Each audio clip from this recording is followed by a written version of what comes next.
మొన్న ట్రంప్ ఒక మాట చెప్పారు. అమెరికా యొక్క శత్రు దేశాల కంటే మిత్ర దేశాలు చాలా అధ్వానంగా ఉన్నారు అని. 2 రోజుల ముందు మోడీ గారు అమెరికాలో పర్యటించారు. అయితే మోడీ గారు అమెరికాకు వచ్చిన రోజే ఫిబ్రవరి 13వ రోజు ట్రంప్ భారత్ మరియు ఇతర మిత్ర దేశాలపైన రెసిప్రొకేటింగ్ ట్యాక్స్ విధించి ఇండియన్ స్టాక్ మార్కెట్ను దడదడలాడించేలా చేశాడు. This breaking news out of the US because President Donald Trump has just unveiled plans to impose tit-for-tat tariffs with a whole raft of countries. Now, of course, Indian stocks sold off again on Trump's tariffs despite a pullback in the broader stock market. నన్ను మీరు ఎంత పొగిడినా ఎన్ని elevations ఇచ్చినా America ప్రజలకు ఏది మంచిదో అదే చేస్తాను అంటున్నాడు Trump. But India is a very they charge tremendous tariffs. I remember when Harley Davidson couldn't sell their motorbikes into India because of the fact that India. Trump tariff కారణంగా Nifty 700 పాయింట్లు పడిపోయింది. ఈ తారీఫ్ కారణంగా భారత్ యొక్క ఆర్థిక వ్యవస్థ కుదేలయ్యే ప్రమాదం ఉంది. ట్రంప్ అమెరికాలో ఉన్న భారతీయులకు, ఇండియాలో ఉన్న భారతీయులకు కంటి మీద కునుకు లేకుండా చేస్తున్నాడు. డైరెక్ట్గా పాయింట్కి వెళ్ళి రెసిప్రొకేటింగ్ టారిఫ్ అంటే ఏంటో ఎక్స్ప్లెయిన్ చేస్తా. ఆ తర్వాత మోడీ ట్రంప్ మీటింగ్లో హైలైట్స్ ఏంటో బ్రీఫ్గా చెప్తా. వీడియో చాలా ఇంట్రెస్టింగ్గా ఉండబోతోంది. వీడియో రీచ్ కోసం దయచేసి లైక్ అండ్ సబ్స్క్రైబ్ చేయండి. ఫస్ట్ ఆఫ్ ఆల్ టారిఫ్ అంటే పన్ను, సుంకం. భారత్లో ఉన్న వ్యాపారస్తుడు అమెరికాకు కేజీ పిక్కలు అమ్మాడు అనుకోండి. కేజీ పిక్కలను తయారు చేసి ప్యాక్ చేసి అమెరికాకు ఫ్లైట్లో లేదా షిప్లో పంపించడానికి ఒక సగటు భారతీయ వ్యాపారస్తులకు 80 రూపాయలు ఖర్చు అవుతుంది అనుకోండి. 20 రూపాయలు లాభాన్ని పెట్టుకున్న కేజీ పిక్కలను అమెరికాకు ఒక భారతీయుడు 100 రూపాయలకు అమ్ముతున్నాడు. ఈ పిక్కల్ ప్యాకెట్స్ వన్స్ అమెరికాకు రీచ్ అయిన తర్వాత అమెరికా అధికారులు ఈ పిక్కల్ ప్యాకెట్ కు ట్యాక్స్ వేస్తారు. దీన్నే టారిఫ్ అంటారు. కేజీ పిక్కల్ కు 10% ట్యాక్స్ అమెరికా విధిస్తే దీని యొక్క టోటల్ వాల్యూ 110 రూపీస్ అవుతుంది. అమెరికాలో ఉన్నవారు దీన్ని కొనడానికి 110 రూపీస్ పే చేయాలి. ఈ 10% ట్యాక్స్ నే టారిఫ్ అంటున్నాం. రేపు ట్రంప్ భారత్ నుండి ఇంపోర్ట్ అయ్యే పిక్కల్కు 100% టారిఫ్ వేస్తాడు అనుకోండి. కేజీ పిక్కల్ యొక్క ధర 200 రూపాయలు అవుతుంది.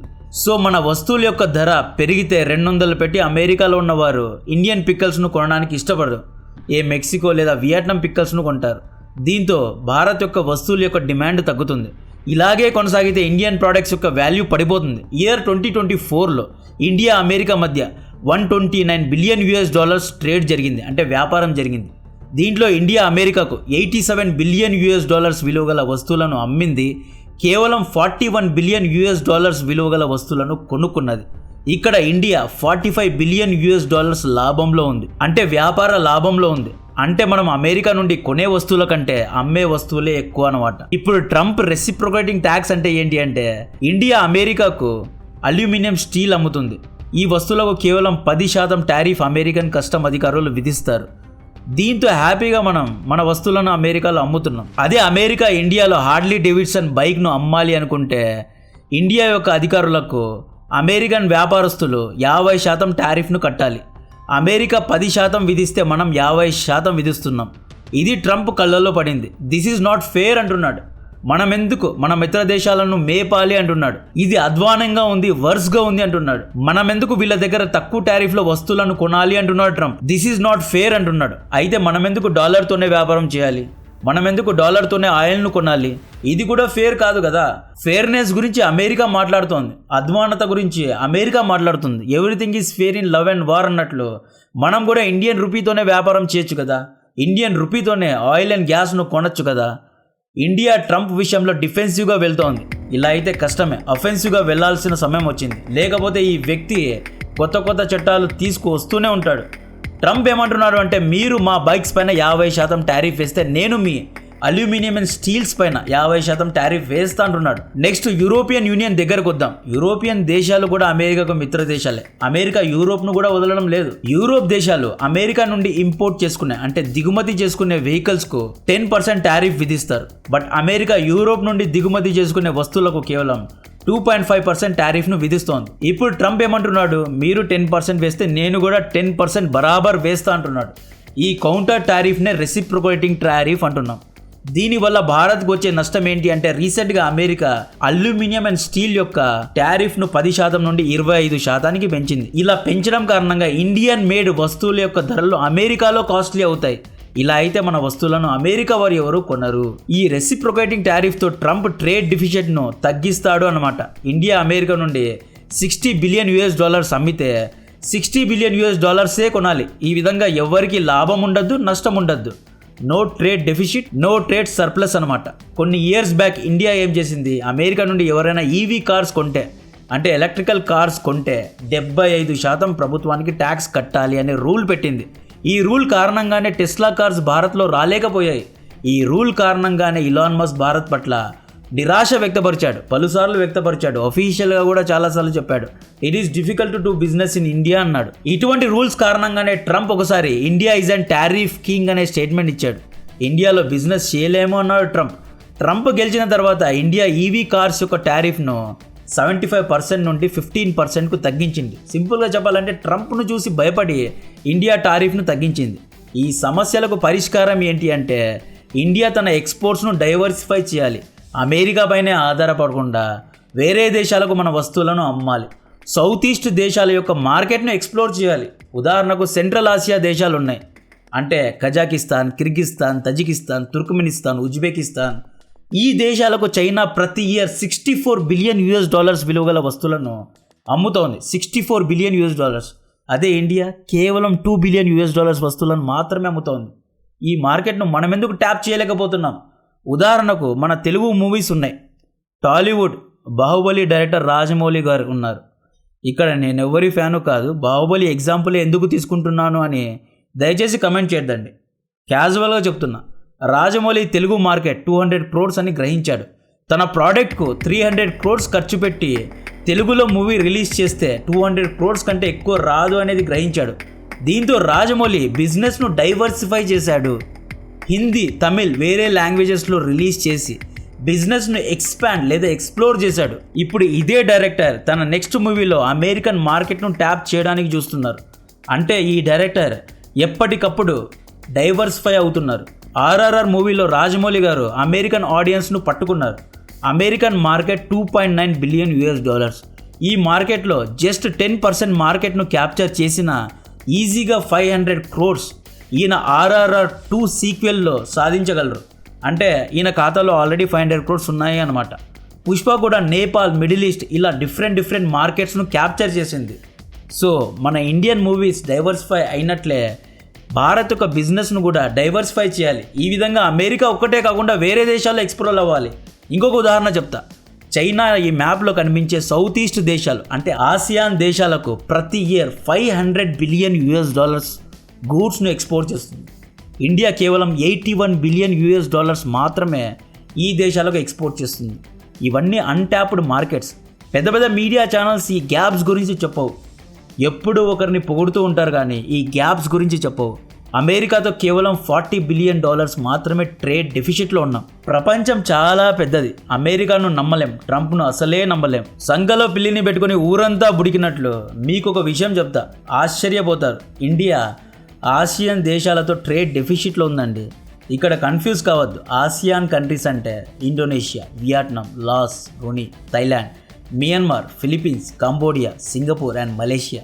ఈ దేశాలకు ఇండియా అమ్మే వస్తువుల కంటే కొనే వస్తువులే ఎక్కువ. ఆన్ టాప్ ఆఫ్ దట్ మనం థైలాండ్కు వెళ్ళి ఎంతో టూరిజం బిజినెస్లు ఇస్తున్నాం. మనం ఆసియాన్ దేశాలతో వ్యాపార లోటులో ఉన్నాం, ట్రేడ్ డెఫిసిట్లో ఉన్నాం. లోటు ఎంత అంటే దాదాపు $44 బిలియన్. అంటే మనం అమెరికా దగ్గర సంపాదించే $45 బిలియన్ ఆసియాన్ దేశాల దగ్గర ఖర్చు పెడుతున్నాం.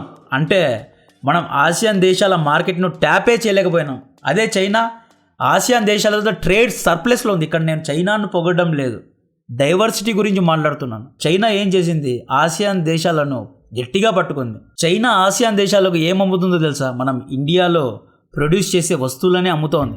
Electronic equipments, computers, lubricants, fuel, oil, organic chemicals, fats, oils, rubbers, cars, solar panels, home appliances, auto parts ఇవన్నీ చైనా ఆసియాన్ దేశాలకు అమ్ముతోంది. ఇవన్నీ మనం తయారు చేయగలం, బట్ మనం కాన్సన్ట్రేటే చేయలేదు. మీరు బాలి ఒకసారి వెళ్ళండి, లేదా మలేషియా, బ్యాంకాక్, అక్కడ ఎయిర్పోర్ట్స్లో లేదా అక్కడ వెళ్ళి చూడండి. అక్కడ చైనా కల్చర్ చొచ్చుకుపోయినట్లు ఇండియన్ కల్చర్ చొచ్చుకుపోలేదు. ఇన్ఫ్యాక్ట్ ఇండోనేషియా అనేది ఒక ఇండియన్ కల్చర్ ఎక్కువగా ఉన్న ఒక దేశం. అక్కడ ఇండియన్ కింగ్స్ అండ్ మన హిందూ దేవీ దేవతల యొక్క స్టాచ్యూస్ ఉన్నాయి. అయినా మనం ఇండోనేషియన్ మార్కెట్ను పూర్తిగా ట్యాప్ చేయలేదు. ట్రంప్ రెసిప్రొకేటింగ్ టారిఫ్ కారణంగా భారతీయ వ్యాపారస్తులు భయపడుతున్నారు. ఉదాహరణకు కొత్తగా ఈవీ స్కూటర్ అమెరికా తయారు చేసింది అనుకోండి, తక్కువ ధరలో ఈ స్కూటర్ను అమ్ముతోంది అనుకోండి. లెట్స్ సే 50,000 రూపాయలకు అమెరికా ఈ స్కూటర్ను ఇండియాకు అమ్ముతోంది. ఇండియాలో కూడా ఈవీ స్కూటర్ను ఉత్పత్తి చేసే కంపెనీస్ ఉన్నాయి. ఓలా అని ఇలా లోకల్ కంపెనీస్ చాలా ఉన్నాయి. ఇండియన్ కంపెనీస్ ఎలక్ట్రికల్ స్కూటర్స్ను 70,000 రూపాయలకి అమ్ముతున్నారు అనుకోండి. అమెరికా 50,000 రూపాయలకి అమ్మితే అందరూ అమెరికన్ స్కూటర్స్నే కొంటారు. ఎందుకంటే టెక్నాలజీలో, డ్యూరబిలిటీలో, బ్రాండింగ్లో అమెరికా స్కూటర్స్ ఇండియన్ స్కూటర్ కంటే బాగా ఉంటుంది కాబట్టి అమెరికన్ స్కూటర్స్నే కొంటారు. ఇలా జరిగితే Indian made scooters makers loss అవుతారు. ట్రంప్కు ముందు బైడెన్ ఉన్నప్పుడు భారత ప్రభుత్వం ఏం చేసేది, అమెరికన్ స్కూటర్స్ పైన 100% టారిఫ్ వేసి స్కూటర్ యొక్క ధరను అమాంతం పెంచేది, అంటే ₹1,00,000 పెంచేది. సో భారతీయ ప్రజలు ₹1,00,000 పెట్టి అమెరికన్ స్కూటర్ కొనే కంటే 70,000 పెట్టి ఇండియన్ స్కూటర్స్ని కొనడానికి ఇష్టపడేవారు.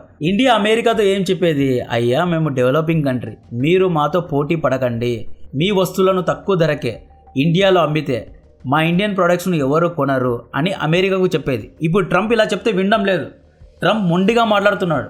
ట్రంప్ ఏమంటున్నాడు, మీరు 100% విధిస్తే నేను బరాబర్ 100% వేస్తా అంటున్నాడు ట్రంప్. ఇప్పుడు ట్రంప్ ఉన్నాడు, మనం 100% టారిఫ్ వేయలేము, 15% టారిఫ్ వేయాలి. 15% వేస్తే ఏమవుతుంది, అమెరికన్ స్కూటర్ యొక్క ధర 60,000 అవుతుంది. ఇండియన్ మేకర్స్ యొక్క స్కూటర్ యొక్క ధర 70,000. మనం ఏం చేస్తాం, ఈ రెండు స్కూటర్స్లో డెఫినెట్గా అమెరికన్ స్కూటర్స్నే కొంటాం. మేడ్ ఇన్ ఇండియా, నేషనలిజం ఇవన్నీ కాదు, అమెరికన్ బ్రాండ్ కోసమైనా. ఇప్పుడు ఐఫోన్కి ఎంత క్రేజ్ ఉంది, సేమ్ అలాగే అమెరికన్ ఈవీ స్కూటర్ కూడా అంతే క్రేజ్ ఉంటుంది కాబట్టి అమెరికన్ స్కూటర్స్నే కొంటాం. అండ్ ఇన్ఫ్యాక్ట్ టెక్నాలజీలో కూడా అమెరికన్ స్కూటర్స్ బెటర్గా ఉంటాయి కాబట్టి కొంటాం. సో ఈ విధంగా ఇండియన్ స్కూటర్స్ మేకర్స్ నష్టపోతారు, పాతాళానికి పడిపోతారు. ఇది ట్రంప్ మనకు కొట్టిన దెబ్బ. ఈ దెబ్బ గురించి ఏ ఒక్క పెద్ద మీడియా ఛానల్ మాట్లాడడం లేదు. ట్రంప్కు ఎన్ని ఎలివేషన్స్ ఇచ్చినా, ఎంత పొగిడినా ఈ వ్యక్తి అమెరికా దేశ ప్రజల హితం కోసమే ఆలోచిస్తున్నారు. మోడీ ట్రంప్ డిస్కషన్లో మేజర్ హైలైట్స్ ఏంటి అంటే, ఐమాక్ ప్రాజెక్ట్ను ఇండియా నుండి మిడిల్ ఈస్ట్కు, యూరోప్కు కనెక్ట్ చేసి ఆ తర్వాత దీన్ని యూఎస్కు కూడా కనెక్ట్ చేయబోతున్నారు. సో ఐమాక్ ప్రాజెక్ట్ అనేది ఒక మంచి న్యూస్. 26/11 టెర్రర్ అటాక్ అక్యూజ్డ్ అయిన తహవూర్ రానాను అమెరికా రిలీజ్ చేయబోతోంది. ఇది మంచి విషయం. నెక్స్ట్, మేజర్ బూస్ట్ ఇన్ డిఫెన్స్లో F-35 విమానాల్ని అమెరికా అమ్ముతాను అంటోంది. సో ఈ విధంగా ఇండియా అమెరికా మధ్య ట్రేడ్ను $120 బిలియన్ నుండి $500 బిలియన్ వరకు పెంచుతాను అని ట్రంప్ అంటున్నాడు. ట్రంప్ మోడీ గారిని ద బెస్ట్ నెగోషియేటర్ అన్నారు. మోడీ గారు ఇలాన్ మస్క్ను కలిశారు. సో వీళ్ళు Tesla cars import and export గురించి మాట్లాడారు. ఫ్యూచర్లో టెస్లా కార్స్ ఇండియాలో సేల్ అవ్వనున్నాయి. ఏఐ గురించి మాట్లాడారు అండ్ సెమీకండక్టర్ చిప్స్ గురించి మాట్లాడారు. అమెరికన్ కంపెనీస్ అయిన ఎన్విడియా ఇటువంటి కంపెనీస్తో మనం స్ట్రాటజిక్గా పార్ట్నర్షిప్ అవ్వబోతున్నాం. ఫైనలీ ట్రంప్ ఏమన్నాడు అంటే, బ్రిక్స్ ఇస్ డెడ్ అన్నాడు. బ్రిక్స్ అనే సంస్థే లేదు, ఎవరు బ్రిక్స్, మీరు ఇలా డాలర్కు ప్రత్యామ్నాయంగా ఇంకొక డాలర్ను తయారు చేస్తారు, ఇలా చేస్తే 100% టారిఫ్ను విధిస్తాను, బ్రిక్సే లేదు, అసలు చైనా బ్రిక్స్లో ఉందా, నేను నమ్మను, ఏవేవో మాట్లాడి మోడీ గారు ఉన్నప్పుడే బ్రిక్స్ ఇస్ డెడ్ అనే స్టేట్మెంట్ ట్రంప్ ఇచ్చి పెద్ద దుమారాన్నే లేపాడు. అండ్ మెయిన్లీ ఫెయిర్నెస్ గురించి, ఫెయిర్ ట్రేడ్ గురించి ట్రంప్ మాట్లాడుతున్నారు. ఫెయిర్ ట్రేడ్ అంటే డాలర్స్లో ఒక్కటే వ్యాపారం చేయడం ఫెయిర్ ట్రేడ్ కాదు. సో ఈ విధంగా ఎన్నో లూప్-హోల్స్ అమెరికాకు ఉన్నా కూడా ట్రంప్ కొత్త ఎగ్జిక్యూటివ్ ఆర్డర్స్ను పాస్ చేసి కొత్త రూల్స్ను తీసుకొస్తున్నాడు. సో ట్రంప్ విషయంలో భారత్ ఒఫెన్సివ్గా వెళ్లాల్సిన సమయం వచ్చింది. డిఫెన్సివ్గా వెళ్తే అతను ఏం చెప్తే అది ఒప్పుకోవాల్సిన పరిస్థితి రాబోతోంది. సో ఇటువంటి కంటెంట్ మీకు నచ్చితే, ఇటువంటి రీసెర్చ్డ్ కంటెంట్ మీకు నచ్చితే దయచేసి వీడియోను లైక్ చేయండి, ఛానల్ను సబ్స్క్రైబ్ చేసి అందరికీ షేర్ చేయండి. జై హింద్.